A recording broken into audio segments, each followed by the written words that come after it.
যখন বেশি দুঃখ হবে অন্তর বেশি ব্যথিত হবে, অন্তরে প্রচুর পরিমাণ কষ্ট হবে, কোনো প্রকার চিন্তা করা ছাড়া, কারোর সাথে আলাপ আলোচনা করা ছাড়া যাই নামাজটা বিছান, রবের দরবারে সিজদায় চলে যান। সুবহানাল্লাহ।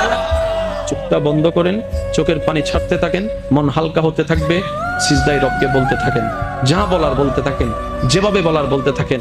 মনে রাখবেন, আপনার সেই মনের ব্যথার ভাষা হতে পারে আপনার রক্ত বুঝবে না, আপনার ভালোবাসার মানুষ বুঝবে না, আপনার প্রিয় মানুষ বুঝবে না, কিন্তু আপনি যেভাবেই বলেন না কেন, আপনার প্রত্যেকটা শব্দ আপনার রব্বুল আলামিন বুঝবে। সুবহানাল্লাহ। আপনি যখন ওনাকে দুঃখের কথা বলবেন, উনি আপনার দুঃখটাকে হালকা করে দিবে। সেই দুঃখের খবর প্রকাশ করে আপনাকে কখনো বেইজ্জত করবে না। আর আপনি যখন সুখের খবর পেয়ে রবের দরবারে সিজদায় চলে যাবেন, তখন আল্লাহ তাআলা খুশি হয়ে আপনার সুখটাকে আরো বাড়ায় দিবে। লা ইন শাকারতুম লা আযীদান্নাকুম আয়াতের উপর আমল হয়ে যাবে। আপনি শুকরিয়া করতে থাকবেন, সুখটাকে বাড়তে থাকবেন, সুখের কথা বলতে থাকবেন, রব্বুল আলামিন দেখে দেখে আপনার সুখও বাড়ায় দিবে, শান্তিও বাড়ায় দিবে। বলেন না সুবহানাল্লাহ।